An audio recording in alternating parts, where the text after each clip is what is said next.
सुप्रिया सुळे बोलतायत, जाऊया. त्यांचा मान सन्मान त्यांच्याच सरकारने केला. आणि तिसरा महत्त्वाचा मुद्दा की डर्टी डझन हा शब्द माझा नाही आहे. डर्टी डझन हा शब्द भारतीय जनता पक्षाचा आहे. त्यांनी डर्टी डझन नावाची एक सिरीज चालवली होती भ्रष्टाचाराची. आज ते डर्टी डझन जे तुमच्याही चॅनलवर तुम्ही दाखवलेले आहेत, हे डर्टी डझनचे सगळे डर्टी डझन ज्याचा आरोप मी नाही केलेला, भारतीय जनता पक्षाने केलेला आहे त्या नेत्यांवर. ते नेते आज जे सरकार आज महाराष्ट्रात आहे, ज्याचे नेते अमित शहाजी आहेत, त्या सरकारमध्ये मंत्री आहेत.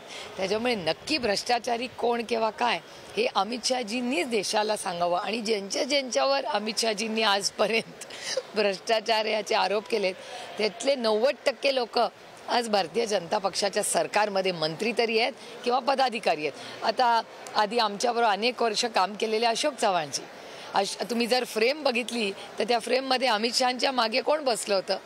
अशोक चव्हाणजी. आणि अशोक चव्हाणजींच्याच वर किती भ्रष्टाचाराचे आरोप ह्याच भारतीय जनता पक्षाने केले. डर्टी डझनची लिस्ट काढा. आणि असे किती नेते मी तुम्हाला महाराष्ट्रातले सांगू ज्यांच्यावर देवेंद्रजींचीच लाईन होती ना, चक्की पिसिंग माझी नव्हती, देवेंद्रजींची होती. त्याच्यामुळे सगळा जो डेटा काढून तुम्हीच टॅली करा. तर हे भ्रष्टाचाराचे आरोप झाले. दुसरा जो आरोप केला मराठा आरक्षण, ज्या वेळेस पवारांचं सरकार येतं राज्यात, त्यावेळेस मराठा आरक्षण जातं अशी देखील टीका केली. डेटा दाखवावा, त्यांनी प्रूफ करावं. मी कुठेही ते म्हणतील तिथे चर्चेला बसायला तयार. त्यांनी हे प्रूफ करून दाखवावं. धनगर, मराठा, लिंगायत, मुस्लिम आणि भटक्या विमुक्त समाजाच्या आरक्षणाच्या विषयात सातत्याने आम्ही घेतलेली लाईन आणि त्यांनी घेतलेली लाईन. धनगर समाजाच्या आरक्षणाबद्दल देवेंद्रजी आमच्या घराच्या बाहेर येऊन 10 वर्षापूर्वी म्हणले होते की पहिल्या कॅबिनेटमध्ये मी आरक्षण देईन.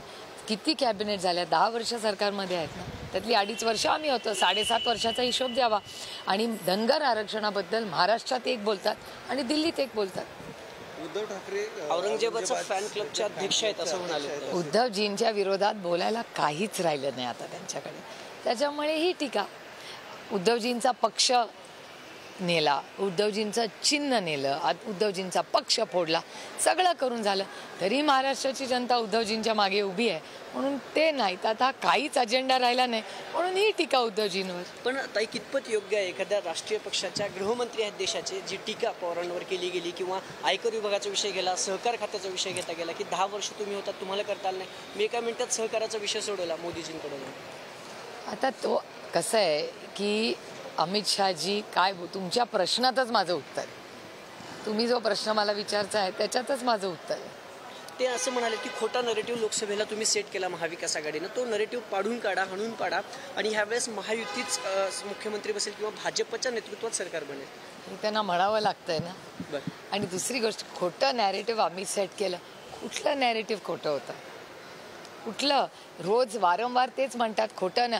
आम्ही खोटं कधी बोलत नाही. आम्ही रामकृष्ण हरिवाले रोज माझ्या विठ्ठलाला उत्तर देतो.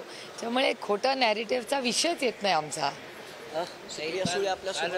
सुप्रिया सुळे बोलत होत्या. अमित शहा यांनी केलेल्या टीकेवर त्यांनी प्रत्युत्तर दिले.